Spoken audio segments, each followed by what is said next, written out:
हम घूमते दिखते हैं। चलिए बीएससी निकालिए।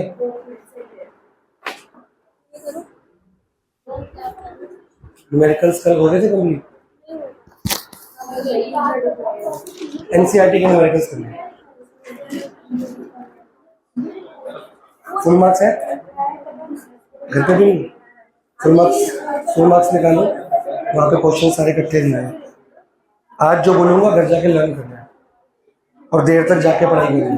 अगर मार्क्स लाने हैं तो, वरना कोई बात, आपकी मर्जी है। प्राइस मिक्स के दो कंपोनेंट्स हो गए थे, दो फंक्शंस कौन से हो गए हैं? कॉस्ट का मतलब क्या होता है? एक्सपेंसेस, ठीक है। और सेकंड क्या था? यूटिलिटी ज्यादा होगी, प्राइस कम होगा तो हम चीज लेंगे कि नहीं लेंगे?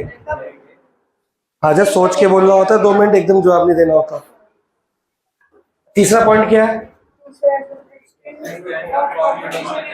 ये अमन ने पॉइंट बोला था तो लास्ट में किसी का सबका मिस हो रहा था। क्या कि प्राइस से कंपटीशन लड़ने में फायदा होता है? कैसे हुआ? प्राइस ज्यादा होगा, जैसे साइड मार्केट में प्राइस ज्यादा और हम लोग का प्राइस थोड़ा सा कम होगा तो हम लोग का थोड़ा होगा। लोग ज्यादा प्राइस करेंगे। अगर आज के डेट में मार्केट में है कि अगर प्राइस कम है तो फिर सबको माइंड सेट ये होगा कि प्राइस में तो क्वालिटी कम होगी। ये लिखना नहीं है आपने। हम अपने प्राइस कम या ज्यादा नहीं लिखना, हमने प्राइस को कम्पिटिटिव बना के मार्केट में शेयर बना सकते हैं। और हमारा प्राइस ऐसा होना चाहिए जो हमारे कंपटीटर से कंपटीशन लड़ने में हमको हेल्प करे। वो ज्यादा भी हो सकता है, वो कम भी, दोनों लिखने होते हैं। हाँ, अगर प्राइस भी कम है और क्वालिटी भी अच्छी है, फिर हम मार्केट में कंपटीशन एडवांटेज लेके जाएंगे। ठीक है, पॉइंट पढ़िए, कोई 1-2 वर्ड्स कम करेंगे शायद, ध्यान दीजिए। किसका? मॉडर्न का? ट्रेडिशनल? मॉडर्न का जो तूने बनाया वही है। ट्रेडिशनल का एग्जांपल्स में दिया है, चेक कर। मेरे का सेकंड है, थर्ड। ट्रेडिशनल का एक ही एग्जांपल है, मॉडर्न के 2 है। तू पहले अभी क्या कर रहा है? पहले मॉडर्न कंप्लीट। मॉडर्न में ट्रेडिशनल सोचना भी नहीं है, ठीक है भाई, कंफ्यूज हो जाएगा।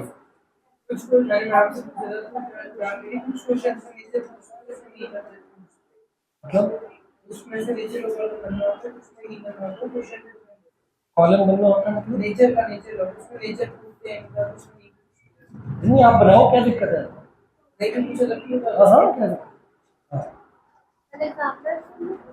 हाँ सारे लोग मिलकर मुझे लगता है कि not only the price but the quality and the features of the competitive product must be examined carefully before fixing the price. हाँ, हम खाली प्राइस पे ध्यान न दें, उसकी क्वालिटी, उसके फीचर स्पेसिफिकेशन, उसकी जो उसके अंदर क्या क्या इंग्रेडिएंट्स है उस पर भी ध्यान दें बिफोर फिक्सिंग द प्राइस। खाली हम प्राइस पे ध्यान दें कि मार्केट से प्राइस कम रखना, पर हमारी क्वालिटी अच्छी थी और उस प्राइस पे हमें जो रख दिया, हमको कॉस्ट ही कवर ना हो पाई तो थोड़ा अपनी क्वालिटी, थोड़ा मार्केट प्राइस को मिक्स करके कॉम्बो करके रखा जाएगा। मार्केट से खाली कम कम कम की बात नहीं करनी। अगर मेरी क्वालिटी बहुत अच्छी है तो मार्केट से हल्का सा ऊंचा या बराबर या बहुत कम भी रख सकता हूँ। ये नहीं कि बिल्कुल मार्केट में 10 रुपये चल के मैं 2 रुपये का बेच दूँ, ऐसा नहीं हो।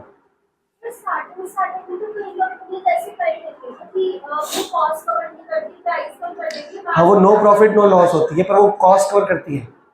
कोई कंपनी अपनी ऐसी नहीं होगी कि कॉस्ट कवर, वो प्रॉफिट नहीं कमाएगी, कॉस्ट कवर करनी पड़ती है, क्योंकि सैलरी कैसे दोगे, बहुत तगड़ा लॉस हो जाता है हमको। लेकिन कई बार हमारी क्वालिटी, हमको अगर मार्केट में स्टार्टिंग में ध्यान रखा कि हमने कॉस्ट कवर कर ली, नो प्रॉफिट नो लॉस पे बेच दिया, पर लोगों का रिस्पॉन्स अच्छा आ रहा है, फिर मैं अपनी क्वालिटी पे ध्यान दूंगा और अपनी कॉस्ट कमाना शुरू कर दूंगा। सब क्यों बेचेंगे? प्राइजेस गिरते नहीं है, प्राइजेस हम अपने सेट करेंगे, गिर गया क्या होता है? इकोनॉमिक्स थोड़ी पढ़ रहे हैं। तो डिफ्लेशन से हमारे, अगर डिफ्लेशन हो जाएगी तो टूथपेस्ट का, साबुन का प्राइस गिर जाएगा।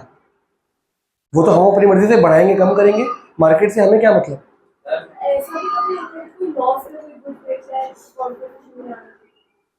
पागल होगा अगर वो कर रहा है। कोई कर सकता है, कोई सरफिरा सा पागल सा बंदा हो, कर सकता है कि हाँ भी।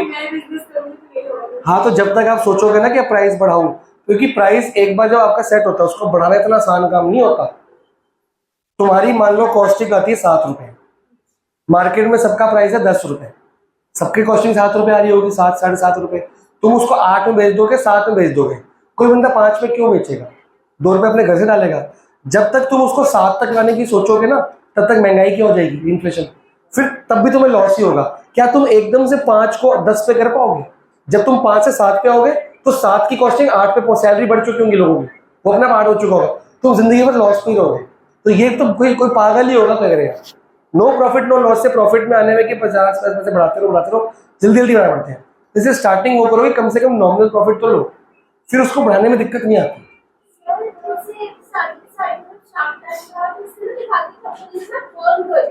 बर्न का मतलब ये नहीं कि प्राइस कम है उनका, प्राइस कम की वजह से बर्न नहीं होता। जब मान लो मैंने एक प्रोडक्ट लॉन्च किया और मैं बर्न नहीं कर रहा क्योंकि मेरी अभी मार्केट में डिमांड कम है, तो मेरी मशीनरी और लेबर भी क्या होगी, कम, मेरे खर्चे क्या हो गए, कम, तो मेरी डिमांड आती है प्रॉफिट कमा रहा हूं फर्स्ट क्लास। लेकिन अब मेरे को काम बढ़ाना है, तो मेरे को land, building, loan, assets, fixed assets, current asset, labour, salary, wages सब कुछ एक्स्ट्रा लगेगा। तो मैंने इनसे पैसे लिए और इन्वेस्टर से पैसे लिए और लगा दिए। अब जब मैं इन्वेस्टर से पैसे ले लूंगा तो लोगों को हायर करूंगा। जब मैं लोगों को हायर कर रहा हूँ, मशीनरी लगा रहा हूँ, लैंड का रेंट भर रहा हूँ, एकदम से सप्लाई बढ़ जाएगी मेरी मार्केट में, डिमांड धीरे धीरे करके बढ़ेगी ना। अभी क्या है कि मैं प्रोडक्शन ज्यादा करूंगा या लेबर को खाली बिठा के रखूंगा, तो मेरा सैलरी और मेरा पैसा एक्स्ट्रा लग रहा है, लेकिन मेरा प्रोडक्ट बिक नहीं रहा। उस टाइम मेरा बर्न इसलिए हो रहा है कि मेरे खर्चे बढ़ गए हैं, प्राइस की घटने की वजह से नहीं होता बर्न। बर्न और लॉस में फर्क है। लॉस होता है कि प्राइस तुमने कम रखा, कॉस्ट से भी कम, cost minus loss equal to price किया तुमने, वो गलत बात है। बर्न हुआ कि तुम्हारे कॉस्ट के खर्चे बढ़ चुके एकदम से और तुम अभी भी उतना ही प्राइस जो पहले प्रॉफिट पे कमा के ले रहे उतना ही प्राइस, अब प्रॉफिट कम हो रहा है, ये प्रॉफिट नेगेटिव चला गया। उस नेगेटिव प्रॉफिट को हम बर्न बोलेंगे, खर्चे बढ़ गए हमारे। बर्न ज्यादातर होता है इन्वेस्टमेंट बढ़ाने से, जैसे लोन लेके, लोन से इन्वेस्टमेंट आई, या सैलरी एक्स्ट्रा लगेगी, बिजली का बिल लगेगा, मशीनरी का कॉस्ट, फ्यूल सब लग रहा है, पर अभी स्टॉक बिक नहीं रहा, मार्केट में इतनी डिमांड नहीं उठी, पर हमें दिख रहा है कि उठेगी एक दिन, तो बर्न से प्रॉफिट में आएंगे एक दिन। तो ये बर्न टेम्परेरी होगा कि जैसे डिमांड में शुरू रहेगी, मेरा प्रोडक्ट एक बार मार्केट में छा जाएगा, फिर मेरे को दिक्कत नहीं आएगी। पर कई कंपनी का एनालाइज ये भी गलत हो जाता है, मार्केट की डिमांड उठती नहीं है, वो बर्न बढ़ते बढ़ते, अब बर्न हो रहा है, नेगेटिव जा रहा है, तो कहीं से तो पैसा देना पड़ेगा, वेजेस देनी पड़ेगी, वो कहाँ से दोगे, डिस सेविंग से, ठीक है ना। बोरो करोगे तो और इंटरेस्ट देना पड़ेगा, पहले ही बर्न हो रहा है। सोचो ना एक बार, बोरो करने से तो अपने कॉस्ट बढ़ेगी कि कम होगी, इंटरेस्ट भी कॉस्ट में ऐड हो गया बिना बात का। मतलब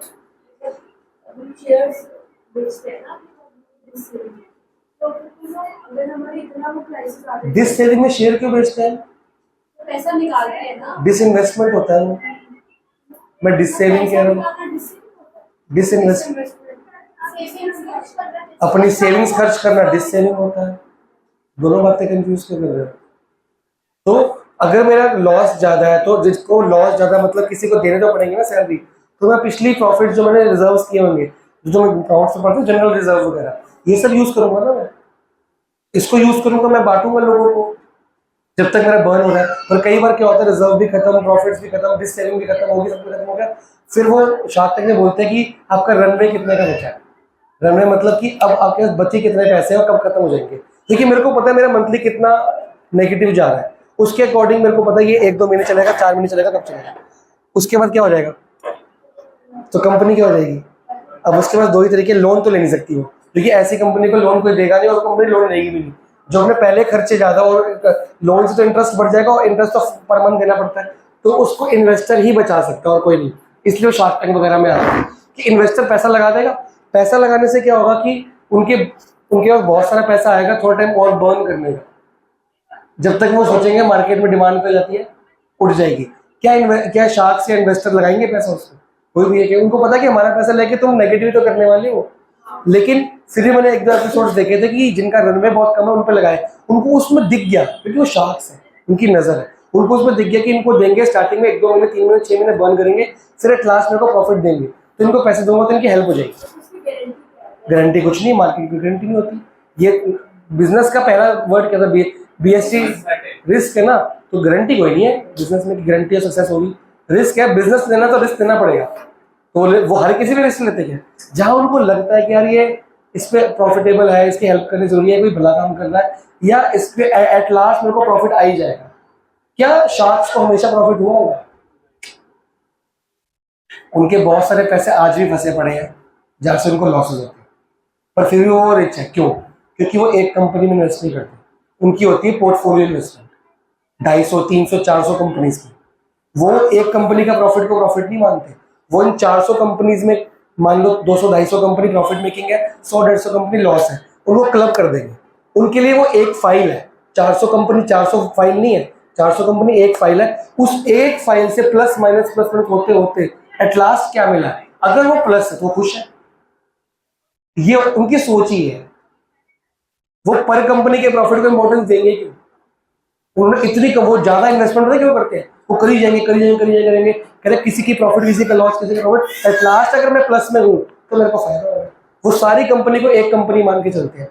बात बताओ, जैसे उन्होंने हर कंपनी में इन्वेस्ट किया, जैसे इंस्टाग्राम में इन्वेस्ट किया, और then हेड वो सबकी कंपनी पे जाके उनको जाना भी नहीं होता, तो भाई तो कोई कंपनी क्यों उनको शेयर देगी जब वो इंडियन उनसे पैसा लेगी। उन यार कितनी बार तो उसमें बोलते हैं कि आपका टाइम क्यों, बोलते टाइम है ही नहीं हमारे पास, पैसा ले लो हमसे। वो अपनी कंपनी पे ध्यान देंगे, तुम्हारी कंपनी पे देंगे? वो कहते थे तो? कि 6-7 महीने में एक बार मैं मीटिंग करूंगा। वो एक बंदा ऐसे भी आया था कि कहता कि 1 घंटे दे दो, बाकी टाइम दे दो। हाँ पता है, साइकिल लेके आया था, उसको उसने रख लिया था एज एन, उसको जगह दी उसने, लेंस कार्ट वाले ने उसको जगह दी, उसको R&D दी कि तेरे को मैं R&D टीम दूंगा, जगह दूंगा, तू काम कर और मेरे से जुड़ जा, तो उसका भला हो गया। कंपनी को वो बंदा अपनी एक बार कंपनी को पैसा दे रहा है कि कंपनी को उसे एनुअली क्यों एक बार क्यों दे? हाँ तो यार प्रॉफिट तो इन्वेस्टमेंट से कम होता है ना, उस पैसों की वजह से तो इन्वेस्टमेंट प्रॉफिट आ रहा है। वो पैसे नहीं देगा इन्वेस्टमेंट प्रॉफिट आता? काम बढ़ाने के लिए चाहिए ना हमको। यार तो एक बार देगा तो कंपनी का मालिक तो बन चुका है ना वो। कंपनी के लिए तो एक डीमेरिट है ना कि क्यों? कंपनी को अपना प्रॉफिट देना पड़ता है, जबकि वो तो कंपनी ने पैसे नहीं लिए उससे, तो आप ही अपनी कंपनी में एक ही बार कैपिटल लगाते हो, जिंदगी में प्रॉफिट कमाते हो, डीमेरिट कैसे हुआ? आपने गाड़ी ली 10 लाख रुपए की, उसको ओला में डाल दिया, उस दिन वो आपको 10 साल के लिए प्रॉफिट दे रही है, तो ये डीमेरिट इन्वेस्टमेंट तो एक ही बार की जाएगी ना, प्रॉफिट तो हर महीने आएगा, ये तो रूल है। स्लीपिंग पार्टनर नहीं, एक्टिव पार्टनर है, वो आते भी है, ऐसा नहीं कि नहीं जाते हो, लेकिन बहुत रेयर जाते हैं, बहुत मजबूरी होती तो जाते हैं। जब उनको ऐसा नहीं है, कई बार एड्स दिखाते नहीं कि उन्होंने टाइम दिया, उन्होंने फोन पे बात करते हैं, आपको एडवाइस देते हैं कैसे बचना, क्या आप पूछ सकते हो, प्लस करो माइनस करो, हेल्प करते हैं, ऐसी बात नहीं है। पर आप उनको रोज फोन करके पूछोगे तो वो पीछे हट जाएंगे। उन्होंने आपके 2%, 3%, 4% लिए हुए हैं, बाकी तो आपके पास है ना, आप उनको कितना फोन कर लोगे भाई? अब उनके पैसों से आप देखो, शार्क टैंक पे आके वो भी होता है, आपका एडवर्टीजमेंट भी होता है, लोगों को पता लगता है, और वो एक शार्क का नाम जुड़ने से और फायदा होता है। तो ये चीजें, बहुत सारी चीजें देखी जाती है। इन्वेस्टमेंट को ही तो कमाते हैं। अगर तुमने 10 लाख रुपए कमाए, 10 लाख लगाए, तुम्हें 10 लाख मिल जाएंगे एक साल में, तुम 10-20 लाख तो कमाओगे, तो डीमेरिट कैसे हुआ? अब तुम्हें और पैसों की जरूरत है, तुम दो तरीकों से पैसे लोगे, या तो तुम क्या करोगे, पब्लिक की तो शार्क है, और कौन है? पब्लिक से लोन कौन है? या तो तुम बैंक से लोन लोगे या तुम इन्वेस्टमेंट लोगे, दो ही बातें हैं ना। लोन के बदले क्या देना पड़ेगा हर महीने? शार्क को या इन्वेस्टर को या पब्लिक को डिविडेंड कब देना है? साल के एंड में। फायदा कौन सा है? अच्छा, अगर प्रॉफिट होगा तो देना, वरना नहीं देना। इंटरेस्ट देना ही देना, प्रॉफिट हुआ कि वो। अभी तुमने मेरे से पैसे लिए, कई बार शार्क ये भी बोलते हैं कि मैं तुमसे 3 महीने तक डिविडेंड नहीं मांगूंगा, 3 साल तक मांगूंगा नहीं, 3 साल के बाद शुरू करेंगे, तब तुम काम बढ़ा लो अपना। तो ये फायदा है कि नहीं है? बैंक बोलेगा ये बात, बैंक बोलेगा बेटा आज लिया, अगले महीने की 1 तारीख को इंटरेस्ट चालू है, तब तक मेरी सेल बढ़ जाएगी, तब तक तो मैं R&D का मशीन सेटअप का इंस्टॉलेशन कर रहा हूँ, लेबर रख रहा हूँ, HR मेरा रिक्रूटमेंट कर रहा होगा, पर इंटरेस्ट चालू हो गया, तो फायदा किस में? डीमेरिट तो किसी सेंस में नहीं है। हाँ तो आपको बिजनेस एंटीसिपेट की अनुमान, फोर्स का फोरकास्ट करना, फ्यूचर में फोरकास्टिंग करना। क्वेश्चन हो रहे हैं?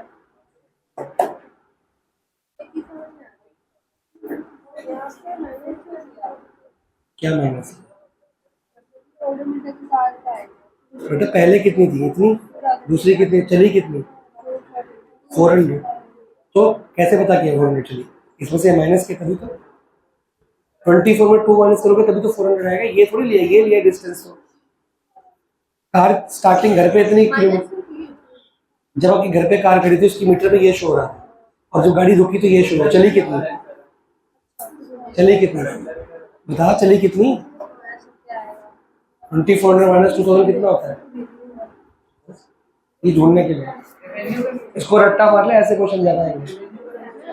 एनसीईआरटी से ज्यादा आएंगे। पूरी एनसीईआरटी की बात कर रहे हैं। क्या बता है? सेल्स रेवेन्यू होता है इंक्रीज टू क्रेडिट। क्वेश्चन में दिया कि सारे इंक्रीज हो रहे मतलब क्वेश्चन में बोला कि सारे इंक्रीज हैं। हां, तो इंक्रीज को बारे में कुछ पता नहीं। इसमें नहीं जरूरत थी ना, तो हर साल इंक्रीज थे। इसमें सिर्फ लिखा था कि ये इसका डेबिट और क्रेडिट होगा। तो रेवेन्यू इंक्रीज हो रहा है तो क्रेडिट क्रेडिट नहीं, क्रेडिट भी हो रहा है। रेवेन्यू का नेचर क्या है? कैश टू सेल्स में सेल्स बढ़ रही है कम हो रही है?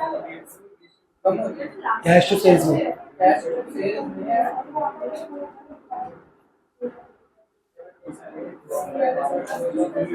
कैश में कैश आ रहा है कैश आ रहा तो है, गुड्स जा रहे हैं ना, बेच रहे हैं और कम हो रहा है। हां, तो बेच रहे तो सेल्स बढ़ रही है कम हो रही है? स्टॉक कम हो रहा है। अच्छा, सेल्स बढ़ रही है, सेल्स बढ़ रही है, स्टॉक कम है। स्टॉक की तो बात ही नहीं की मैंने।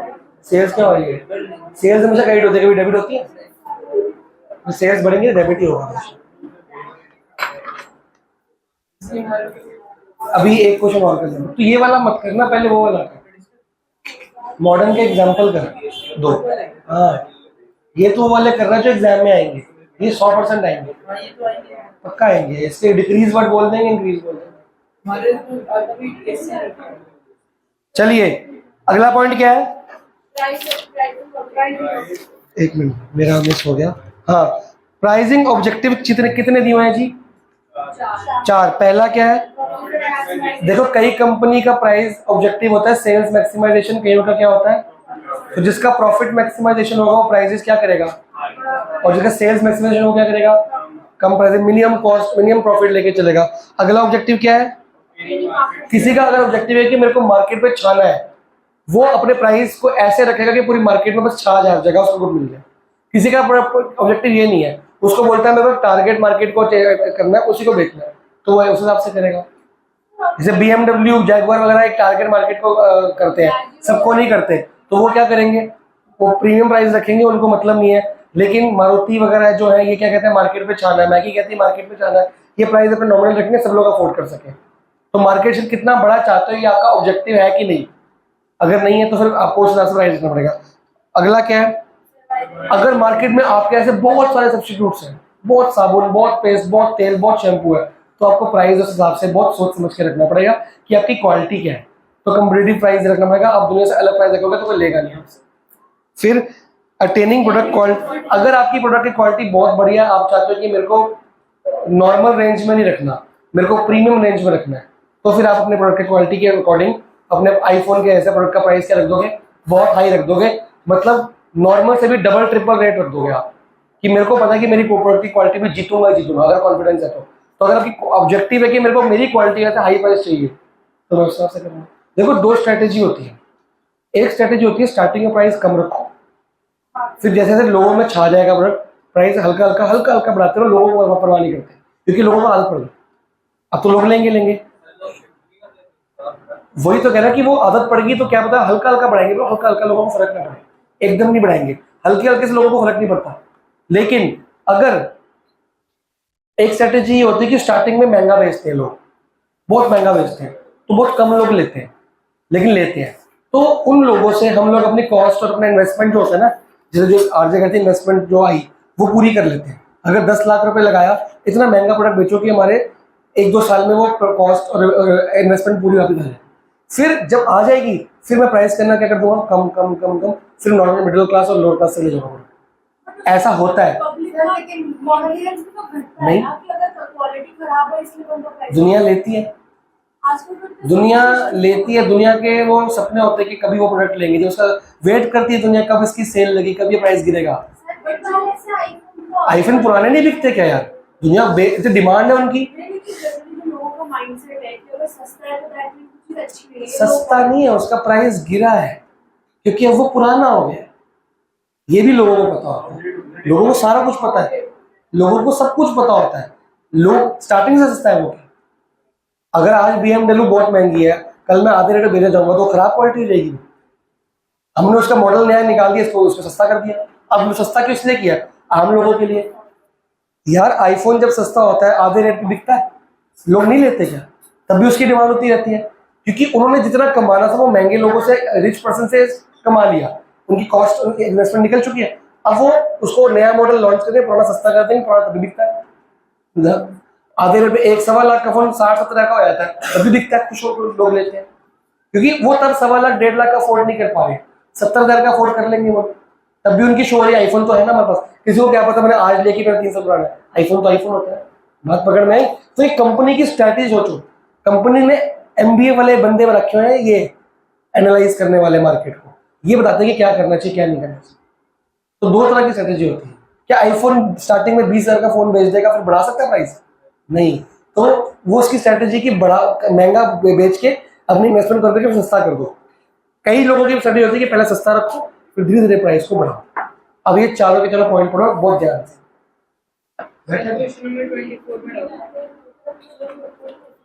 क्या कोका कोला तो कोई कंपनी है जो कोका चार?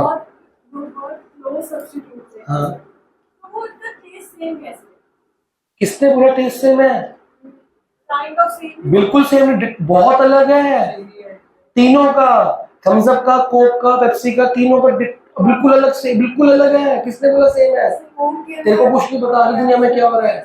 पेप्सी सबसे मीठी होती है, बहुत मीठी होती है, उसका माउथ फ्रेशनिंग टेस्ट होता है। कोक थोड़ी सी कड़वी में आती है।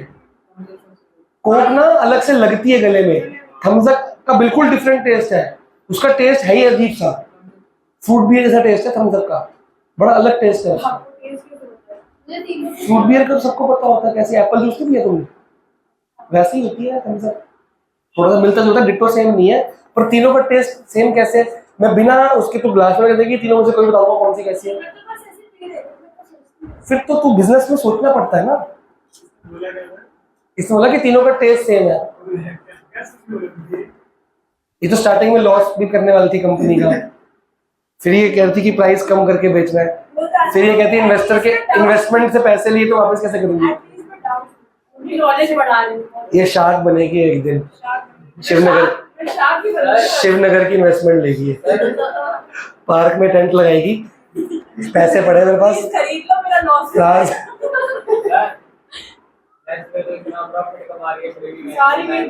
फिर भी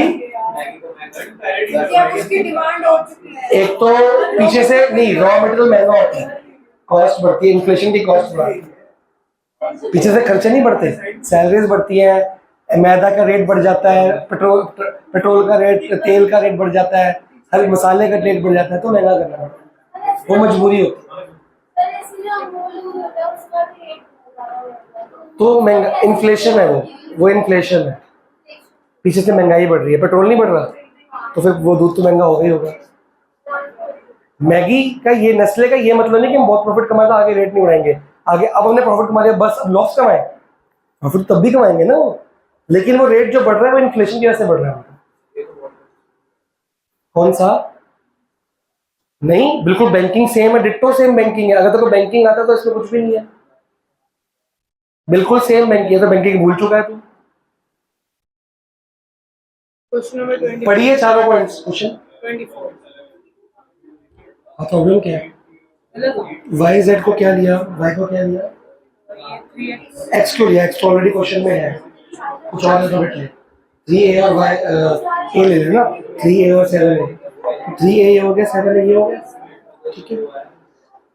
अब x प्लस y का जो रिलेशनशिप है वो क्या है, x और y का कोई इंटीग्रल है।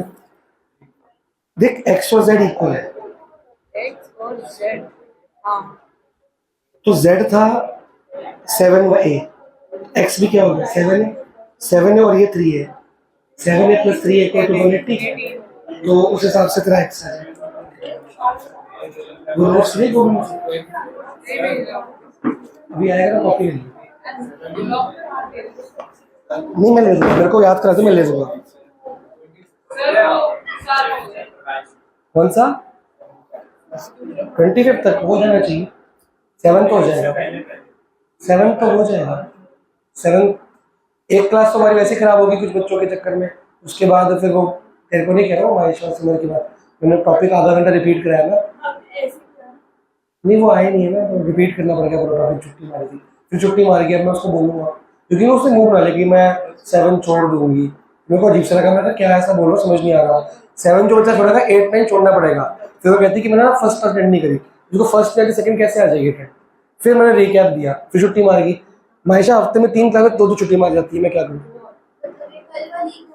फिर छुट्टी मार गई, तो मैं पेन नहीं लूँगा, समझ छोड़ दे, चैप्टर छोड़ना छोड़ दे, कल बोल भी दूंगा उसको। इतनी छुट्टियाँ मारती है, मैं क्या करूँ? जैसे मेरे को 11 की गार की याद आ जाती है, फिर बाद में एंड टाइम में दिक्कत हो जाती है उसको। हो जाएगा बेटा, अब एपीसी एमपीसी तक आगे होमवर्क करके आना कल न्यूमेरिकल, वो डाउट लूंगा। उसके बाद हमारा कुछ भी चैप्टर में नहीं रह गया, एपीसी एमपीसी का डिटेल रह गया, और क्या रह गया? बस वो 2 क्लास का रह गया चैप्टर। इतना हो जाएगा कि तुम्हारा एग्जाम लायक हो जाएगा, कंप्लीट नहीं भी होगा तुम्हारा एग्जाम लायक हो जाएगा। पढ़ लिए पॉइंट तुमने?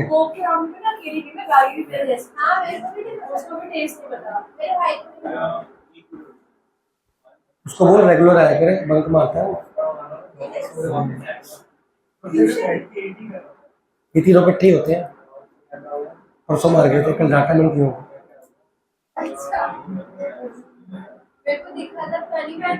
ये तीनों मार गए थे परसों।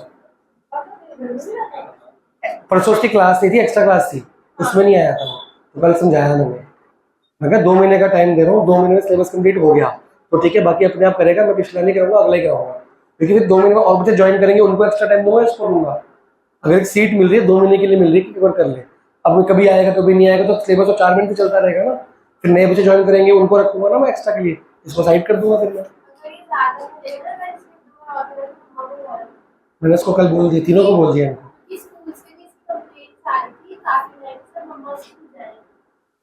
कर दे उसको, इशारा कर दे, सुन ले। उसको सुनाई नहीं दे, बुजुर्ग को समझ आ गया।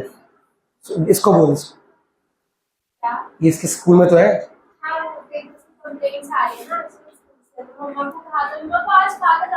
कारगी ने बोल दिया 1-2 बार और बंक मारे ना, इमीडिएटली फोन कर देना। तूने भी कल मेरे को ये बोला कि दोबारा मैं करूंगा तो बोल देना। ये तो शरीफ है, खुद ही करके बोल देता है, आज हम बंक मार के आए, जो करना कर लो। मैंने बता दिया, सर से पूछना और यही बोलेंगे। इंटरेस्ट एक्सपेंस है नहीं, फिर रेवेन्यू है। 2 ही होते हैं, या एक्सपेंस है रेवेन्यू, इनकम। सॉरी, इनकम कहाँ डालते हो? रेवेन्यू में डालते हो ना, तो ऐसा कैसे होगा? रेवेन्यू, हाँ गेन। कल नहीं, क्या काम है आपको? जिनका टेस्ट है उनकी सीटें भरी हुई है, और 2 बच्चों का नाम लिखिए जिन्होंने पूछने आना है। आ जाओ, मोस्ट वेलकम। चलो हर्षीन, तू क्या कर रही है? तो भूल ही गया, मैं दिखी भी नहीं थी मेरे को। What triangles? Practice NCERT. अभी कोई डाउट है पूछना है मेरे से? अगर हो तो यहाँ जियो, वहां तक डाउट नहीं लूंगा ना। चलिए, 4 पॉइंट पढ़ लिए। कुंवर, फोन कैसे बाहर आ गया फिर से? 4 पॉइंट पढ़ लिए, इसका बाहर ही रहता है, बहुत कॉल जाता है। डिट्टो से डिट्टो सारे। बस अब जाओ, चैप्टर कंप्लीट है, वो 3 क्वेश्चन रह गए, उनके नोट्स बना लेते हैं। 3 या 4 जो रह गए, वो अगले का टेस्ट रख ही दिया मैंने फ्राइडे को। ग्रुप में देखा नहीं, मम्मी तो होंगी, कोई तो होगा। ऐसे कैसे भरा नहीं आपने? फॉर्म भी नहीं भरा, एनरोल भी नहीं किया? नहीं किया? मेरा फोन में बिजी है, अभी बैच वही करवा लिए। ग्रुप में आएगा, ग्रुप में अगले फ्राइडे टेस्ट है। अब जो फ्राइडे है नेक्स्ट, उसमें एनसीईआरटी पढ़नी है, आरएस गाइड अपनी पढ़नी। जाओ पहले करो, एनसीईआरटी तो आती है ना, 1 घंटे में है ना। अब गोविंद के नोट्स लेके आएगा तो कुछ और पढ़ेंगे और नंबर स्टार्ट करेंगे उसके बाद। चारों पॉइंट्स पढ़ लिए? बोलो। जैसे फॉर एग्जांपल मैगी है, उसकी तो ब्रांड वैल्यू बहुत अच्छी है, हाँ। हम बताते हुए जाना जाता है और उससे कम प्राइस ना तो उसी के कॉम्पिटिटिव प्राइस में दूसरी प्रोडक्ट आए तो फिर वो आपका मार्केट कैसे होल्ड करेगी? नहीं करेगी। मैगी अपनी क्वालिटी भी जीतती है। अगर किसी और को आना होगा तो प्रोडक्ट कम करना पड़ेगा उसको, तभी जीतेगी। और एक टाइम बाद उसको पता लग जाएगा प्रोडक्ट कम करने से फायदा नहीं होगा, वो अपना प्रोडक्ट अपना प्राइस रखेगी। उसको स्कीम्स देनी पड़ेगी कि लोग को एक बार सैंपल फ्री दो, या एक बार किसी प्रोडक्ट के साथ अटैच करके दो कि एक बार लोग टेस्ट तो करे। एक बार लोगों को घर तक जाना पड़ेगा, मशक्कत करनी पड़ेगी, स्कीम्स, उसको नुकसान करना पड़ेगा। उसको नुकसान नहीं कहते, उसको बोलते हैं एडवर्टीजमेंट एक्सपेंस।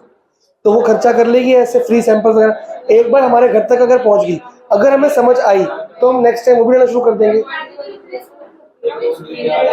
ऐसा कोई दिक्कत है? मेरे घर में ईपी बहुत आती है, मेरे बेटे को मैगी पसंद नहीं है। तो ऐसा नहीं है, मार्केट में तुम लाओगे और नूडल्स के पैकेट पड़े नहीं होते, तो क्या वो एक्सपायर्ड पड़े हैं? रेफरेंस है, पर मैं भी तो उसी का जवाब दे रहा हूँ। अगर वो पड़े हैं तो कोई तो दुकानदार से मांगता होगा तभी रखे उसने। शॉपकीपर फालतू का सामान नहीं रखता, वो वही सामान रखता है जो मार्केट में डिमांड होती है। तो कभी ना कभी तो बिक रहा है वो। कोई किसी घर में जा रहा है, वो हमारे घर तक पहुंचा कैसे? कभी वो फ्री सैंपल या किसी के साथ अटैच होकर आया होगा, हमें पसंद आई होगी। हर एक का प्रेफरेंस टेस्ट अलग है, किसी को नहीं पसंद आती मैगी, वो तो खरीद लेगा, ये बात होती है। अगर वो शॉप पे पड़ा है, वो मैगी जितना नहीं बिक रहा पर बिक रहा है, उसकी कंपनी उतने भी खुश है कि हमने बेच तो लिया कम से कम। ईपी की सेल बहुत अच्छी है, किसने बोला नहीं है? ईपी बहुत अच्छी बिकती है मार्केट में। हाँ आ रहे हैं।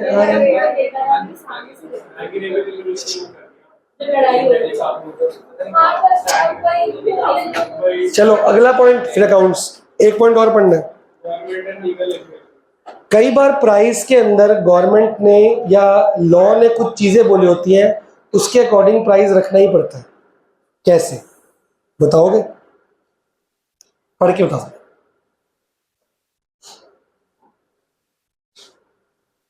बंची का डाउट बेटा, तीनों चैप्टर आपस में रिलेटेड ही है। ये क्या बोल रहे, निकालो क्वेश्चन, गिवन लिखो इसमें है। ये ऐसे क्यों करती है? तेरे को सिखाया ना 5/3 कर दिया कर। तेरे को सिखाया नहीं था 5/3 से डायरेक्टली मल्टीप्लाई कर, तो भूल क्यों जाती है? तो देख के करते हैं क्वेश्चन। बंद कर दो बुक में, एक ऐसी जगह पे जाके खाली अनसॉल्व वहां से कर लो। आपने देख के नहीं करने होते, बंद ही कर दिया। मतलब ये है कि अगर देख के करते तो पढ़ने का फायदा क्या है? आपको मैंने क्या तरीका बताया था? किलोमीटर पर आवर को मीटर पर सेकंड में करना, तो क्या करते हैं? 5/, तो भूल पे जाना। एग्जाम में कोई बताएगा आपको क्या करते? आगे का पढ़ते पीछे भूल जाएंगे। खड़ा क्यों होगा? तो आधे घंटे में आएगा। ये रहा पानी। मेरे को पता है, ट्रिको के लिए पानी पीने गया था, उसको तो आया नहीं था। तेरा बैग और ये 3 दिन यहाँ पड़ा हुआ। एक कम किसी का मत नहीं है। आरजा मैंने पॉइंट, आरजा पॉइंट बताओ।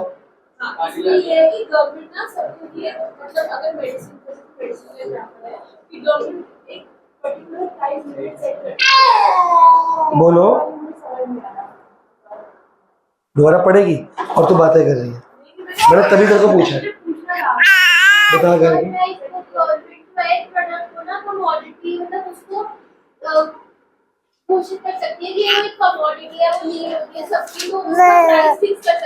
जी। गवर्नमेंट अगर कोई नेसेसिटी है उसमें इंटरफेयर कर जाती है। इंटरफेयर करने के बाद गवर्नमेंट बोलती है कि इसका प्राइस इतने से ऊपर नहीं हम चार्ज कर सकते।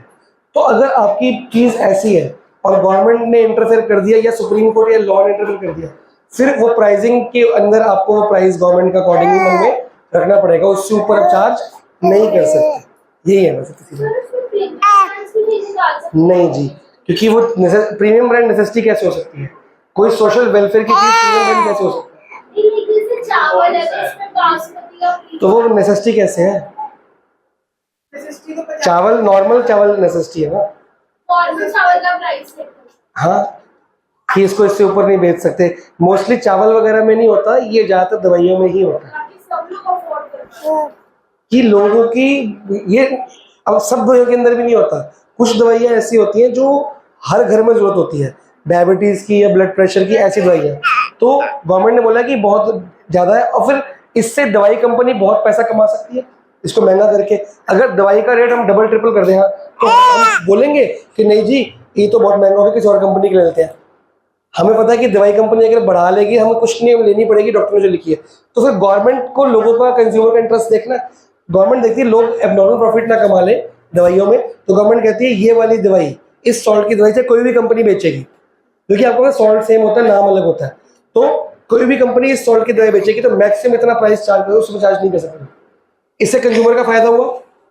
आप लोग मेडिक्लेम कराते हो, व्हाट इज मेडिक्लेम? एक अगर उसमें मेडिकल जैसे नीड पड़ गई और उस टाइम पे पैसे आप नहीं भर सकते होते तो वो इंश्योरेंस कंपनी से नहीं भर सकते थे। जिसने मेडिक्लेम लिया होता है वो भरता ही नहीं है। इंश्योरेंस कंपनी को हर साल प्रीमियम देते हैं, वो हमारा हॉस्पिटल का बिल भर देती है। अब इसमें स्कैम शुरू हो गया था बहुत साल पहले। IRDA इसको ICMR IRDA संभालती है।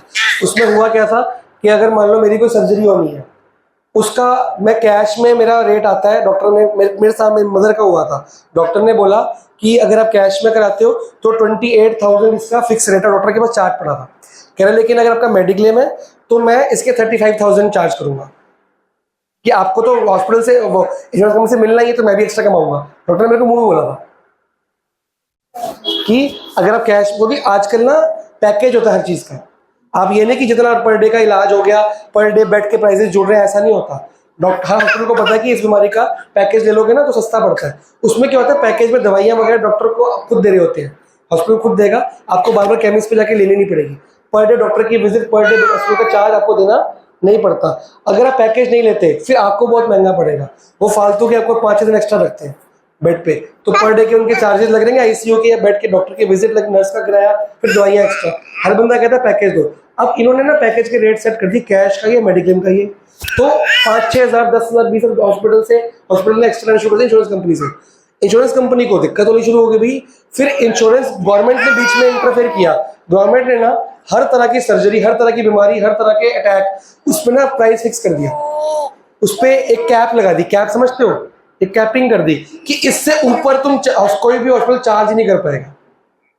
अब हॉस्पिटल इससे कम ले सकता है, तो हॉस्पिटल ने भी फिर मैक्सिमम लिमिट मान लिया। गवर्नमेंट ने 28,000 था, वो 35 मान रहा था, गवर्नमेंट ने 30 फिक्स कर दी, तो 30 ले ले भाई, बात खत्म। अब हर कंपनी 29 लेगी, 28 लेगी, 30 ही लेगी। सब हॉस्पिटल का प्राइस क्या हो गया, 30 पे फिक्स हो गया। अब वो चाह के भी एक्स्ट्रा पैसे नहीं ले सकता। पता होगा कि प्रोडक्ट उससे प्राइस नहीं, अगर कंपनी ज्यादा कमा रही है तो नहीं, गवर्नमेंट ने चेक किया तो जब गवर्नमेंट ने प्राइस फिक्स कर दी तो मार्केट में MRP वैसी आएगी ना, दे दो, तो गवर्नमेंट ध्यान रखेगी ना इस बात का। ये तो नॉर्मल सी बात है ना, गवर्नमेंट को प्रॉफिट मिला के एक्स्ट्रा प्रॉफिट मिला के ही प्राइस रखेगी ना। गवर्नमेंट को पता है ना, गवर्नमेंट प्राइस फिक्स कर रही है, कॉस्ट फिक्स कर रही है, प्राइस। तो प्राइस में प्रॉफिट इंक्लूड नहीं है। गवर्नमेंट चाहेगी नहीं कि आप प्रॉफिट कमाओ। गवर्नमेंट ने आपके कंपनी का भी ध्यान रखा, कंज्यूमर का। गवर्नमेंट ने बोला कि कॉस्ट इतनी आती है, आप इतना प्रॉफिट लोगे, उससे प्रॉफिट ही लोगे। प्रॉफिट मार्जिन की वैल्यू डिपेंड करता है प्रोडक्ट पर। हाँ, गवर्नमेंट ने आपको प्रॉफिट दिया है, लेकिन आप एब्नॉर्मल प्रॉफिट नहीं कमा सकते, ये गवर्नमेंट ने बंद कर दिया। तो उस प्राइस में प्रॉफिट है कंपनी का, और हॉस्पिटल का भी है। अब मैंने पीछे अपना 2-3 साल पहले स्टोन का ऑपरेशन कराया था, तो अब मेरा मेडिक्लेम आया था, पता नहीं कितने का आया था, जितने का याद नहीं है, तो वहीं से बन के आया था, और वो सबके लिए सेम है। तो हॉस्पिटल उससे ऊपर चार्ज नहीं कर सकता, और ऑपरेशन भी करना पड़ेगा उनको। उन्होंने कर दिया। डॉक्टर मेरा पर्सनली आया था कि भाई मेरा ना बड़ा नुकसान हो गया, कि मेरी पर्सनल कॉस्ट इतनी आती है, हॉस्पिटल का भी खर्चा आता है, ये आता है, पर मेडिक्लेम इतना देगी, तू मेरे को 6,000 रुपये एक्स्ट्रा दे। मैंने दिए, और उसने पता क्या बोला, कह रहे तेरा मर्जी है, तू देगा तो ठीक है, नहीं देगा तो भी कोई बात नहीं। तो उसने लिए ना यार। अब मेरे को मैं हॉस्पिटल में एडमिट हूँ, मेरे को छुट्टी होने वाली है, मेरे को उसके डॉक्टर से मिलना नहीं है, मेरे को इलाज नहीं करवाना आगे उससे, तो फिर मैं मजबूरी में डॉक्टर साहब दूंगा, आपने इलाज कर दिया, मैं ठीक हूँ, जिंदा हूँ, सर्जरी हुई थी, जिंदा वापस आ गया हूँ, मैं दूंगा 6,000 रुपये उसको, ठीक है ना। कह रहा, फिर मैंने कहा डॉक्टर का पेटीएम कर दूं, कह रहा पेटीएम में नहीं, कैश ही चाहिए, कोई रिसिप्ट नहीं दूंगा इसकी मैं, साफ बोला उसने। पैसे ज्यादा तुम्हारे क्योंकि अब यही चीज 6,000 पहले किससे ले रहा था? इंश्योरेंस कंपनी से। अब वो गवर्नमेंट ने कैपिंग कर दिया, मेरे से ले रहा है वो। ये तो मैं देने को, उसने मेरे को फोर्स नहीं किया, उसने मेरे को बोला कि तू नहीं भी देगा तो भी तेरा ऑपरेशन तो हो ही चुका है, तो मैं दवाई ले तू घर जाकर और तेरा। तो फिर मेरे को लगा क्या, नहीं ये हर किसी से नहीं कर सकते ना। तुम केमिस्ट पे जाओगे, केमिस्ट बोलेगी भैया तुम्हारे को दवाई दे रहे हैं, हमको नुकसान हो रहा है, तुम 2,000 रुपये एक्स्ट्रा दो, तुम दोगे? तुम बोलोगे ना एमआरपी इतनी है। ये जो उसने बोला, मैंने बात रिलेशनशिप था, मैंने दे दिया, क्योंकि वो सिचुएशन बेड पे बैठा हूँ, मैं एडमिट हो रहा हूँ, ऑक्सीजन लगी पड़ी, उस टाइम जो बोलेगा हाँ ही करेगा बंदा, मरा पड़ा है हॉस्पिटल में, कहीं भी मर जाएगा। और मैं उसको मना कर दूं और कोई इंजेक्शन गाल लगा दे, रात में उठू ही ना पाए, फिर क्या फायदा होगा? सोचो ना, तुम डॉक्टर से और लॉयर से बहस कर सकते हो, वो जो मांगेगा देना पड़ेगा। लॉयर से बहस करो, जेल करवा देगा तुम्हारे को। मेरे को अभी रात तक वहां पे रहना था, रात को छुट्टी हो रही थी और मेरे को ग्लूकोज लगा था, उसमें इंजेक्शन लगता था, मैंने उसको मना कर दूं, ठीक है, वो आए नर्स को भेज दे और 2 दिन मेरे को एक्स्ट्रा रख ले, ऐसा मेरे को कुछ कर दे, 2 दिन एक्स्ट्रा रख ले, 2 दिन किराया लेगा नहीं लेगा वो, फिर वो 6 के 10 देने पड़ जाएंगे मेरे को। तो ये सोचना पड़ता है उस टाइम पे। आपकी समझ चुकी अरे पावर बैंक पावर बैंक नहीं मेरे पास। एक अभी नॉर्मल पानी है ना।